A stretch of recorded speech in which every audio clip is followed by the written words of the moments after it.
Yes, viewers, welcome back. And here we are having a little chat with Mayor Leon Thomas. Even though the show is named in the hot seat, we're not getting so hot. It's not an ambush, all right? With some pleasant questions so we can get a better feel as to who Mayor Leon Thomas is. Now, you went into some of the challenges that you faced. That it seems that this was what sparked your interest in politics because it's through this activism Yes.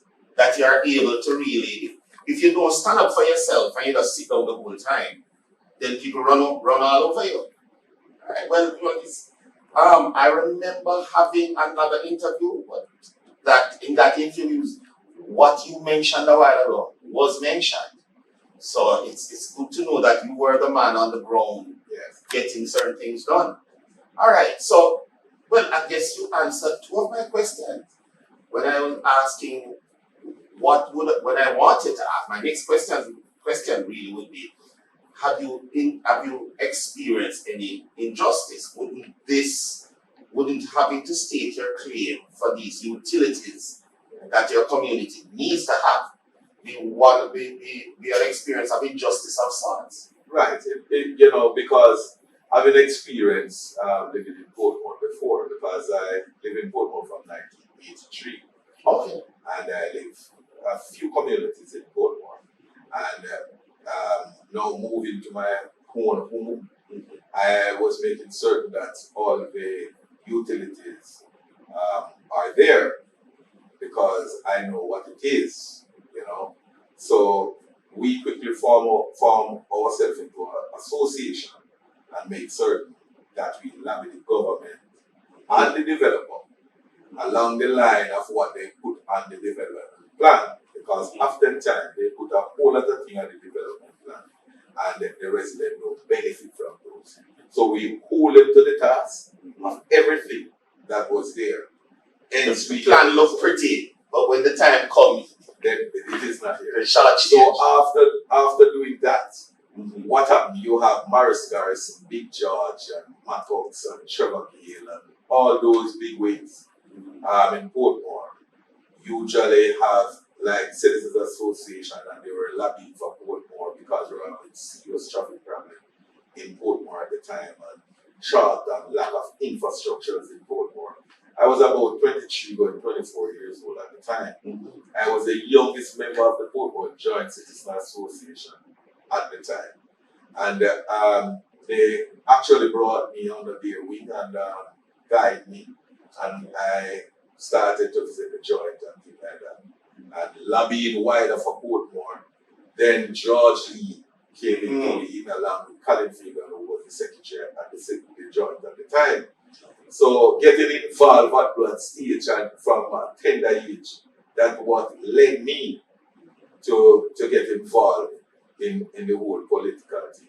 But this was in me from long time, because I usually be a prefect at my school. I usually be a leader from that time, Okay. from primary school to high school. So that type of leadership role Has always been there. always been there. Just know that it's in a much more formal Yes. setting, an elected setting. Well, Alright. In your time as mayor, or when you just became mayor, could you name like about 3 major projects that you would have participated in or before. made sure happening? No man, since mayorship. Oh. Well, the first one I would like to bring to your attention is the municipal council building right beside the 100-man police. Okay. Right? That is one major one. And then we have started development of sidewalks in the municipality, because you know that Portmore was built without sidewalk. And we have done the one on Elster Road, we have done the one on Portmore Park, we have done the one out by Dawkins Drive, and a few more across the municipality, which we intend to continue this drive right across the municipality. A most recent one, I want to go to the most recent, one of the most recent one. This taxi stand out by Portmore Mall. Okay. Because what we have, Transport Authority usually is a license for the taximan to terminate at Portmore Mall, but no would definitely Yeah, hear it. yeah. And then it caused a serious traffic problem over the Portmore Mall because they usually stop on the main road. But I must tell you this though, based on what you just said a while ago, some of the taxi men feel that they're being victimized because it ends there, but there's no formal setting for them.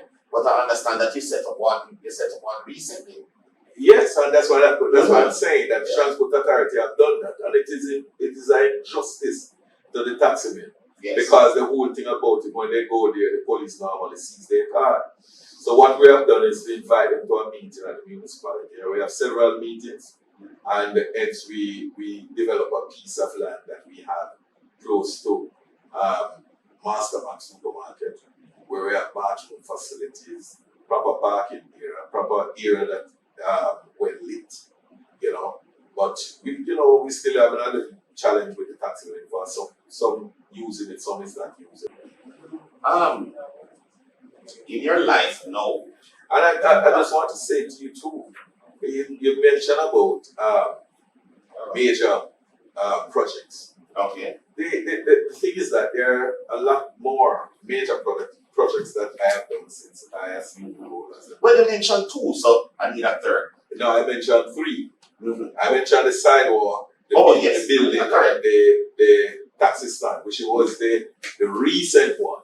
But I want to also say that So the man correct me a while ago, on the ball. the 4-lane that built at PORTMORE Road from Bayside to Nagore, it did not just come like that. Okay. It takes several discussions from Omar Davis, was responsible for our national work agents. We started that discussion from that time, right? And it continued when Mr. Warmington became the minister, right? So it was a long discussion, and that road supposed to stretch it right down to 85 there, because it was supposed to be 2 phases. And we are now in discussion to take it from 85 down to Old Elshot, the corner, to widen the road, including Dawkins Drive, that's supposed to be a 4-lane road. The Municipal Boulevard is supposed to be a 6-lane road. Right? Because we want to make certain that we put in the necessary infrastructure. Because I remember clearly when I moved to Portmore and the causeway in the morning time was a serious traffic problem.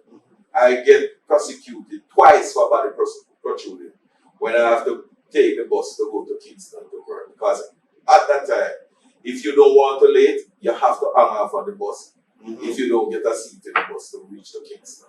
So I have all those experiences. So I'm making certain that we try to now have discussion with central government to make certain that all the roads, our main thoroughfares, are adequate so that we don't have that traffic problem with the municipality going forward.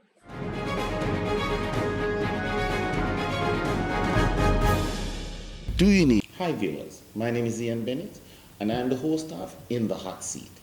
If you like the video you just saw and would like to see more of the same type of video, please click the subscribe button and the like button as we produce videos every Wednesday. Thank you.